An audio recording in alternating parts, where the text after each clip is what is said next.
మేఘ సందేశం episode review ఏం జరిగిందో తెలుసుకుందాం. దానికన్నా ముందుగా మీరు మన ఛానల్ లైక్ చేసి సబ్స్క్రైబ్ చేసుకోండి. భూమి ఉదయాన్నే లేవగానే రెడీ అయిపోయి ఫ్రెష్ అయిపోయి భూమి పూజ చేస్తూ ఉంటుంది. గంట కొట్టడం, హారతి ఇవ్వటం, పూజ చేయటం, నిద్రపోతూ వింటూ ఉంటాడు గగన్. గగన్ నిద్రలో గుర్తు చేసుకుంటూ ఉంటాడు భూమి చెప్పిన మాటల్ని. బావా, నిద్ర లేవగానే నువ్వు నా ఫేసే చూడాలి అని భూమి చెప్పిన మాటల్ని గుర్తు చేసుకుంటూ ఉంటాడు. భూమి భూమి అని పిలుస్తాడు. భూమి ఇక హారతి తీసుకొని గగన్ దగ్గరికి వస్తుంది. బావా, హారతి తీసుకో అనగానే భూమి చెప్పినట్టే గగన్ హారతి తీసుకుంటూ ఉంటాడు. ఉండు బావా, నీకోసం వెళ్ళి కాఫీ తీసుకొస్తాను అని భూమి చెప్తూ ఉంటుంది. గగన్ భూమి ఇచ్చిన కాఫీ తాగి ఐ లవ్ యూ చెప్తాడు. ఇక ఒక్కసారిగా ఆ మాట విన్న భూమి షాక్ అవుతుంది. ముందు షాక్ అయ్యి తర్వాత హ్యాపీగా ఫీల్ అవుతూ ఉంటుంది. బావా, నిజంగా నువ్వు నాకు చెప్తున్నావా అని అడుగుతూ ఉంటుంది.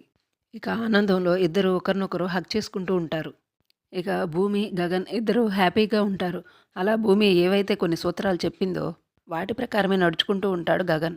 భూమి కూడా గగన్ ప్రేమని హ్యాపీగా ఎంజాయ్ చేస్తూ ఉంటుంది. శరత్చంద్ర అటు ఇటు తిరుగుతూ ఆలోచిస్తూ ఉంటే ఇంతలో అపూర్వ శరత్చంద్ర దగ్గరకు వచ్చి, బావా, నిన్న భూమి, గగన్ ఇద్దరు వచ్చి ఆ శివని కాపాడి తీసుకెళ్ళిపోయారు బావా. కానీ ఆ శివగాడు వచ్చింది మన బిందు కోసం అని శరత్చంద్రకి చెప్తూ ఉంటుంది అపూర్వ. నాకు వాడు వచ్చింది బిందు కోసమేనని 100% డౌట్గా ఉంది బావా. కాబట్టి మనం బిందుకి ఒక మంచి సంబంధం చూసి త్వరగా పెళ్లి చేసేద్దామని శరత్చంద్రకి చెప్తూ ఉంటుంది. ఎలాగో అయిపోయాయి కదా. ఎగ్జామ్స్ అయిపోయాక ఇక మనం తనకి పెళ్లి చేయాలి కదా.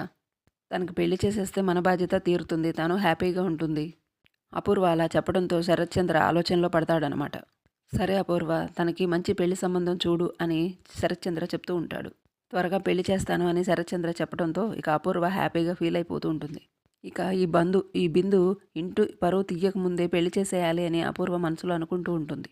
ఇక పెళ్ళిళ్ళ బ్రోకర్కి ఫోన్ చేసేసి, ఇక మొన్న ఇందుకి ఎలాంటి సంబంధం తీసుకొచ్చావో ఇప్పుడు బిందుకు కూడా అలాంటి సంబంధమే ఒకటి చూడు అని చెప్తుంది. బిలో మిడిల్ క్లాస్ వాళ్ళని చూడు, మా ముందు వాళ్ళు వణికిపోయేలా ఉండాలి అని ఇన్స్ట్రక్షన్స్ ఇస్తూ ఉంటుంది. ఇక అలా చెప్పి కాల్ కట్ చేస్తుంది అపూర్వ. ఇంతలో గగన్, భూమి ఇద్దరూ శివ దగ్గరకు వస్తారు. ఏంటి, నిన్న జరిగిన దాని గురించి బాధపడుతున్నావా అని శివతో మాట్లాడుతూ ఉంటారు. అయినా అది బాధపడాల్సినంత పెద్ద విషయం ఏం కాదు. అయినా నేను పంతులు గారితో మాట్లాడాను, 2 రోజుల్లో మంచి ముహూర్తం ఉందంట. నీకు పూరికి పెళ్ళి అని గగన్ చెప్తాడు. ఇక శివ ఆ విషయం వినగానే షాక్ అవుతాడు అనమాట. ఇక అప్పుడు ఆ మాట వినగానే, బావా, నేను నీతో ఒక మాట చెప్పాలి అనుకుంటున్నాను అని అంటాడు. నాకు తెలుసు నువ్వేం చెప్తావో. నాకు హడావుడిగా పెళ్ళి వద్దు బావా, సింపుల్గా చేసుకుంటాను అని చెప్తావు అంతే కదా అని అంటాడు. నేనైతే అలా కుదరదు అంటాను. నాకున్న ఒక చెల్లెలకి అంగరంగ వైభవంగా పెళ్లి చేయాలి నా కోరిక. నా చిన్నప్పుడు మేము ఏ స్థాయిలో బ్రతికామో నాకు తెలుసు. మేము ఇంకా సంతోషంగా ఉండాలి అంటే నువ్వు నా చెల్లెల కంట్లో కన్నీళ్ళు రాకుండా చూసుకోవాలి. అలా చూసుకుంటావని నాకు నమ్మకం ఉంది. 2 రోజుల్లో పెళ్ళి కదా, హ్యాపీగా ఉండు అని గగన్ చెప్తూ ఉంటాడు. ఇక అలా చెప్పి వెళ్ళినాక గగన్ శివ కుప్పకూలిపోతాడనమాట. అప్పుడు శివ ఇలా అనుకుంటూ ఉంటాడు. నేను పూరిని ప్రేమించటం లేదు, బిందుని ప్రేమిస్తున్నాను అని మనసులో అనుకుంటూ ఉంటాడు. ఈ విషయం అక్కకు చెప్దామన్నా అక్క ఏమనుకుంటుందో అని నాకు చాలా భయంగా ఉంది. ఎలాగా అని ఆలోచిస్తూ ఉంటాడు శివ. ఒకవేళ పూరికే డైరెక్ట్గా చెప్పేద్దాము అన్నా పూరి ఏం చేసుకుంటుందోనని ఇంకా భయంగా ఉంది. అయినా నాకు ఒక మాట అయినా చెప్పాలి కదా, అలా అందరి ముందు చెప్పేయటం ఏంటి అని శివ ఆలోచిస్తూ ఉంటాడు. ఇక శివ పరిస్థితి కంగారుగా ఏమి చేయలేని పరిస్థితి ఉంటుంది. ఇక శివకి పూరికి పెళ్లి చేసే రోజైతే రానే వస్తుంది. గగన్ పెద్ద ఫంక్షన్ హాలు బుక్ చేసి అందరినీ పిలుస్తాడనమాట. ఇక వచ్చిన గెస్టులకి గగన్ తాహతుకు తగ్గట్టు సిల్వర్ గ్లాసులు డ్రింక్స్ ఇవ్వటం, ఏ మర్యాద లోటు లేకుండా జరిగేలా చూసుకుంటూ ఉంటాడు గగన్. ఒక పక్క భూమి పెళ్లి పనులతో చాలా హడావుడి చేస్తూ ఉంటుంది. ఇక పెళ్ళికి వచ్చిన ఆంటీస్ అంతా ఈ ఇంటి కోడలదే హడావుడి అంతా అని మాట్లాడుకుంటూ ఉంటే ఆ విషయం విన్న భూమి హ్యాపీగా ఫీల్ అవుతుంది. ఇక అలా హడావుడిగా తిరుగుతూ అసలు మనిషి పెళ్లి కూతురు ఎక్కడ, ఇంకా రెడీ అవ్వలేదు అని పెళ్లి కూతురు దగ్గరికి వస్తుంది భూమి. భూమి ఇలా అంటూ ఉంటుంది. ఆహా పూరి, చూడటానికి ఎంత బాగున్నావు, 2 కళ్ళు చాలట్లేదు, కుందనపు బొమ్మలా ఉన్నావు అని అంటూ ఉంటుంది. నా తమ్ముడిని మాత్రం నువ్వు బాగా చూసుకోవాలి అని ఉంటుంది. అయ్యో వదిన, ఇక మీ తమ్ముడు మా తమ్ముడు అంటావేంటి? మనందరం ఇక్కడి నుంచి బంధువులం కదా. నేను నా భర్తని ఎంత బాగా చూసుకుంటానో నువ్వే దగ్గరుండి చూస్తావు కదా పెళ్ళయ్యాక. ఓ, నువ్వు అంత కాన్ఫిడెంట్గా ఉన్నావా, అయితే సరే సరే అంటుంది భూమి. అవును, ఇంతకీ పెళ్ళికొడుకు కనిపించడం లేదేంటి అని అంటూ ఉంటుంది. ఇక భూమి శివ రూమ్కి వెళ్ళి చూసేసరికి శివ చాలా దీనంగా కూర్చొని ఆలోచిస్తూ ఉంటాడు. శివని అలా చూసి భూమి షాక్ అయిపోతుంది. శివ భూమి కాళ్ళపై పడతాడు. అప్పుడు భూమి అలా చేయటం చూసిన శివని చూడగానే కంగారు పడిపోతూ ఉంటుంది. "ఏం చేస్తున్నావు శివ? ఏం చేస్తున్నావు?" అని కంగారు పడుతూ ఉంటుంది. అప్పుడు "అక్క, నేను పూరిని పెళ్లి చేసుకోవడానికి సిద్ధంగా లేనక్క" అని చాలా బాధపడుతూ చెప్తూ ఉంటాడు శివ. ఎందుకంటే నేను పూరిని మనస్ఫూర్తిగా ప్రేమించలేదు. నేను మనస వాచ కర్మణ నేను ప్రేమించింది బిందునక్క అని ఎమోషనల్గా ఫీల్ అవుతూ ఉంటాడు. ఆ విషయం నీకు చెప్పాలి అనుకున్నాను. తర్వాత బావకు కూడా చెప్పాలి అనుకున్నాను. కానీ నాపై మీరు ఎంతో ప్రేమ చూపిస్తున్నారు. ఈ విషయం బావకు చెబితే నిన్నెక్కడ దూరం పెడతాడో, మీ ఇద్దరు నా వల్ల ఎక్కడ దూరం అవుతారోనని చెప్పలేదు అక్క అని చెప్తూ ఉంటాడు. ఇంకొద్ది నిమిషాల్లో నేను పూరి మెడలో తాళి కట్టాలి అంటే నా మనసు ఒప్పుకోవట్లేదక్క అని అప్పుడు చెప్తూ ఉంటాడు. అప్పుడు భూమి, రే ఏం మాటలు రావి, ఒక మనిషి ప్రాణం కంటే ఏ సమస్య అయినా పెద్దది కాదు అని అంటూ ఉంటుంది. నువ్వు అలా పిచ్చి పిచ్చి నిర్ణయాలు తీసుకుంటే నేను ఊరుకోను అని భూమి అంటూ ఉంటుంది.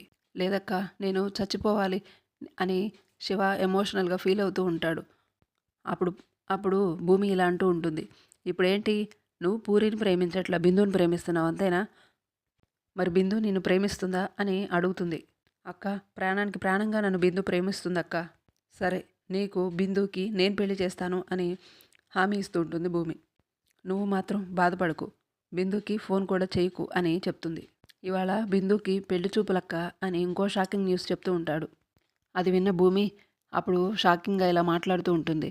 రే ఏం మాట్లాడుతున్నావురా, ఇవన్నీ ఇప్పుడు చెప్తావేంట్రా అని ఏం చేయాలో అర్థం కాని పరిస్థితిలో భూమి ఉంటుంది. అప్పుడు శివ, అవునక్క, ఏం చేయాలో అర్థం కాలేదు అని అంటూ ఉంటాడు. సరే, నేను చెప్పినట్టు ఒక పని చేయి అని భూమి ఒక ఐడియా ఇస్తుంది. నువ్వు మొహానికి మాస్క్ పెట్టుకొని బయటకు వచ్చేసే అని అంటుంది. ఇక అలా బయటకు వచ్చిన శివని తీసుకొని భూమి వెళ్తుందనమాట. ఇక బిందు కూడా పెళ్లి చూపులకి రూమ్లో రెడీ అవుతుంది. ఇక అలా రెడీ అవుతున్నట్టు నటించి తను కూడా బయటకు వస్తుందన్నమాట. ఇక తను బయటికి రాగానే భూమి, శివ, బిందు ముగ్గురు గుడికి వెళ్తారు. ఇక పంతులు గారికి విషయం చెప్పి భూమి దగ్గరుండి వాళ్ళిద్దరికీ పెళ్లి జరిపిస్తుంది. ఇక భూమి కనిపించబోయేసరికి గగన్ భూమి కోసం వెతుకుతూ ఉంటాడు. ఇదేంటి భూమి కనిపించటం లేదు అని. పంతులు గారు, బాబు పెళ్లి కుమార్తెను తీసుకురండి అనగానే పూరిని తీసుకొస్తారు. పూరిని తీసుకొచ్చాక పెళ్లిపేటల మీద కూర్చొని ఇక పూజ చేస్తూ ఉంటుంది పూరి. ఇక మరికొద్దిసేపటికి పంతులు గారు పెళ్లి కొడుకుని తీసుకురమ్మంటారు. పెళ్లి కొడుకున నేను తీసుకొస్తాను అని గగన్ శివ రూమ్కి వెళ్తాడు. శివ రూమ్కి వెళ్ళేసరికి శివ కనపడడు. ఇక గగన్ శివ శివ అని పిలుస్తూ ఉంటాడు. ఇక గగన్ శివ శివ అని పిలిచి కనపడకపోవడంతో ఆ చుట్టుపక్కల కూడా అంతా చూసి ఇదేంటి ఎక్కడికి వెళ్ళాడు అని అనుకుంటూ ఉంటాడు గగన్. ఇక గగన్ అలా వెతుకుతున్నప్పుడు ఈ భూమి పెళ్లి జరిపించిన బిందుని శివని తీసుకొని డైరెక్ట్ కళ్యాణ మండపానికి వచ్చేస్తుంది. అది చూసి షాక్ అయిపోతాడనమాట గగన్. అది చూసిన గగన్ భూమిని ఏం చేశావు భూమి అని చంపకు పెట్టి ఒకటి కొడతాడు. అప్పుడు భూమి, అది కాదు బావా, వీళ్ళిద్దరూ ప్రేమించుకున్నారు బావా అని చెప్తూ ఉంటుంది. అందుకే పెళ్లి చేశాను బావా అని చెప్తుంది. వెంటనే గగన్ శివ కాలర్ పట్టుకుంటాడు. గగన్ శివ కాలర్ పట్టుకొని, యూ చీట్, నీకెంత ధైర్యం రా, నా చెల్లిని ప్రేమించానని చెప్పి ఇప్పుడు ఇలా పెళ్లి చేసుకొని వస్తావా అని కొడుతూ ఉంటాడనమాట. అప్పుడు భూమి ఒక్కసారిగా, కొట్టద్దు బావా, ఈ విషయంలో తప్పంతా పూరిది. గగన్ భూమి వైపు చూస్తూ, ఏంటి తప్పంతా పూరిదా అంటే నా చెల్లెలదే తప్పంటున్నావా అని భూమిని అరుస్తూ ఉంటాడనమాట. ఇక్కడ నీ చెల్లి నా తమ్ముడు అని కాదు బావా, శివ తనని ప్రేమిస్తున్నాడని పెళ్లి చేసుకుంటాడని పూరి అపార్థం చేసుకుంది బావా. ఇక చుట్టుపక్కల వాళ్ళంతా గుసగుసలు ఆడుకుంటూ ఉంటారనమాట. ఆ పెళ్ళికి వచ్చిన వాళ్ళంతా. వీళ్ళ నానేమో 5 ఏళ్ల వయసులో వదిలేసి వెళ్ళిపోయాడు. రోడ్డు మీదకు వచ్చేశారు. ఇప్పుడైనా సరే పెళ్లి చేద్దాంలే వాళ్ళ చెల్లెలకని అనుకుంటే వాళ్ళ చెల్లెలకని చూసిన అబ్బాయి వేరే అమ్మాయిని పెళ్లి చేసుకొని వచ్చాడు. ఏంటో వీళ్ళు ఎలాంటి వాళ్ళో ఏంటో, వీళ్ళకే ఎలా జరుగుతుంది అని అనుకుంటూ ఉంటారు. ఇక ఆ మాటలు విన్న శారద తట్టుకోలేక ఏడ్చుకుంటూ రూమ్లోకి వెళ్ళిపోతుంది. ఇక పూరి కుప్పగూలిపోతుంది. గగన్కి ఇక చెప్పరానంత బాధగా ఉంటుంది. ఇక భూమి గగన్ వైపు చూస్తూ బావ అనగానే ఏయ్ అంటాడు. మాట్లాడొద్దు, నువ్వు నాతో మాట్లాడొద్దు అంటాడు. నేను నిన్ను ఎంత ప్రేమించాను, ఎంత ఆరాధించాను నిన్ను, కానీ నువ్వేం చేశావు? ఒక్కసారిగా నేను 25 ఏళ్ళుగా కట్టుకున్న సామ్రాజ్యాన్ని కూల్చేశావు. ఒకే ఒక్క దెబ్బకి నా సామ్రాజ్యం అంతా నాశనం అయిపోయింది. నేను కన్న కలలు, నా చిన్న ఇల్లు తగలపెట్టేశావు నువ్వు. ఒకే ఒక్క పెళ్లితో మా జీవితాలే మార్చేశావు. ఇలాంటి వాళ్ళకి నా కుటుంబంలో చోటు లేదు అని గగన్ అంటూ ఉంటాడు. వెళ్ళిపో, నీ తమ్ముణ్ణి నీ మరదల్ని తీసుకొని ఇక్కడి నుంచి వెళ్ళిపో అంటాడు గగన్. ఇక పూరిని ఓదార్చి వాళ్ళ అమ్మని పూరిని ఇంటికి తీసుకొని వెళ్తాడనమాట. ఇక శివ బిందు ఇద్దరు భూమి కాళ్ళపై పడతారనమాట. శివ ఇలా అంటూ ఉంటాడు, అక్క నన్ను క్షమించక్క, ఇదంతా నా వల్లే అని అంటూ ఉంటాడు. అరే ఎప్పుడైనా ప్రేమ కొన్ని బాధలను ఇస్తుంది, ఆ బాధలు నాకు ఇంకా కొన్నేళ్ళు రాసిపెట్టినట్టున్నాయి, పర్లేదు అని అంటుంది. ఇక కృష్ణప్రసాద్ చెర్రి అక్కడికి వచ్చి మిమ్మల్ని ఇద్దరిని మేము చూసుకుంటామని వాళ్ళని తీసుకొని వెళ్తారు.